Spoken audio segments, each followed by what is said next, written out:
جب سردی کا موسم آتا تھا تو صحابہ کرام بہت خوش ہوتے تھے اور ایک دوسرے کو عبادت کرنے کے تعلق سے کہا کرتے تھے۔ ایک حدیث میں آتا ہے کہ حضرت ابو سعید خدری رضی اللہ تعالیٰ عنہ رسول اللہ صلی اللہ علیہ وآلہ وسلم کا ارشاد نقل کرتے ہیں کہ سردی کا موسم مومن کے لیے بہار ہے، کیونکہ سردی کا دن چھوٹا ہوتا ہے چنانچہ وہ اس میں روزہ رکھتا ہے، اور رات لمبی ہوتی ہے چنانچہ وہ اس میں قیام کرتا ہے۔ یعنی کہ سردیوں میں چونکہ راتیں لمبی ہوتی ہیں نا، تو رات میں قیام اللیل، رات کی عبادتیں بندہ خوب کرتا ہے، تہجد پڑھ رہا ہے تو بڑی اطمینان کے ساتھ پڑھ رہا ہے، چونکہ اس پر اللہ تعالیٰ پھر سردیوں میں بنسبت گرمیوں کے ثواب میں بھی اضافہ ہوتا ہے۔ کیونکہ گرمیوں میں کیا ہوتا ہے کہ انسان کے اوپر نماز گراں گزرتی ہے اور وضو کرنا بڑا آسان، سردیوں میں کیا ہوتا ہے وضو بڑا مشکل پڑتا ہے لیکن نماز پڑھنا بڑا آسان، تو اس لیے اس کی فضیلت زیادہ ہے کہ انسان بستر چھوڑ رہا ہے، ٹھنڈا پانی ہے یا گرم ہے، وہ آ رہا ہے نماز پڑھ رہا ہے، وضو کر رہا ہے،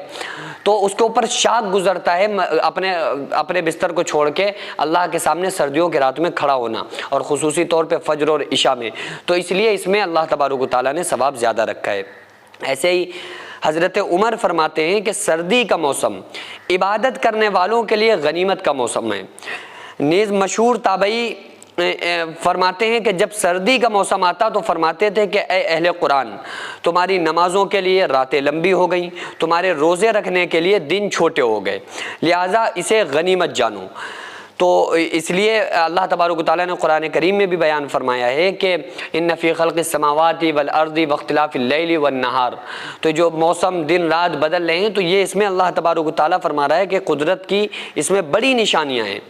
اسی طرح آقا علیہ الصلوۃ والسلام کا ایک اور ارشاد ہے، آپ صلی اللہ علیہ وسلم نے فرمایا کیا میں تمہیں ایسا عمل نہ بتاؤں جس کے ذریعے اللہ تعالیٰ گناہ معاف کر دے؟ تو آقا علیہ الصلوۃ والسلام نے جب فرمایا نا کہ ایسا عمل نہ بتاؤ جس کی وجہ سے اللہ تعالیٰ تمہارے گناہ معاف کر دے اور درجات بلند کر دے، تو صحابہ نے عرض کیا یا رسول اللہ صلی اللہ علیہ وسلم ضرور بتائیے، تو آپ صلی اللہ علیہ وسلم نے فرمایا سردی وغیرہ کی مشقت اور ناگواری کے باوجود کامل وضو کرنا، یعنی سردی لگ رہی ہے، مشقت ہو رہی ہے، اس کے باوجود مکمل وضو کرنا، ایک نماز کے بعد دوسری نماز کا انتظار کرنا، اور مساجد کی طرف کثرت سے قدم بڑھانا۔ بس یہ جب کوئی بندہ کرنے والا ہو جائے تو اللہ تبارک و تعالیٰ اس کے گناہوں کو معاف کرتا ہے اور اس کے درجات کو اللہ تعالیٰ بلند فرما دیتا ہے۔ تو اس لیے جو سردی آئی تو انسان نماز پڑھ رہا ہے، عبادت کر رہا ہے، اور سردی کے موسم میں اس کی عبادت میں کوئی کمی نہیں آئی بلکہ عبادت میں اضافہ ہو گیا، مومنوں کے لیے تو اس میں اضافہ ہوتا ہے، تو اللہ تبارک و تعالیٰ پھر ان کو اپنا قرب عطا فرماتا ہے۔ دنیا میں ہی پھر اللہ تبارک و تعالیٰ ان بندوں کو مومنین میں شمار فرما دیتا ہے، کیونکہ اس بندے کو یہ گرمی کی یا سردی کی شدت اللہ تبارک و تعالیٰ کے سامنے کھڑا ہونے سے نہیں جب روکتی ہے، اور انہیں بندوں کو اللہ سے ایسی محبت ہوتی ہے کہ اللہ کے سامنے انہیں کھڑا ہونا ہے، نماز پڑھنا ہے، انہیں سردی ہو گرمی ہو برسات ہو کوئی فرق نہیں پڑتا، تو اللہ تبارک و تعالیٰ پھر ایسے لوگوں کو اپنا دنیا میں قرب عطا فرما دیتا ہے۔ جب اللہ کا قرب بندے کو مل جاتا ہے پھر پوری دنیا کی سلطنت حکومت اس بندے کے سامنے، اللہ تبارک و تعالیٰ کے سامنے اور اللہ کے قرب کے سامنے پوری دنیا اس کو ہیچ نظر آتی ہے، پھر پوری دنیا اس کو کم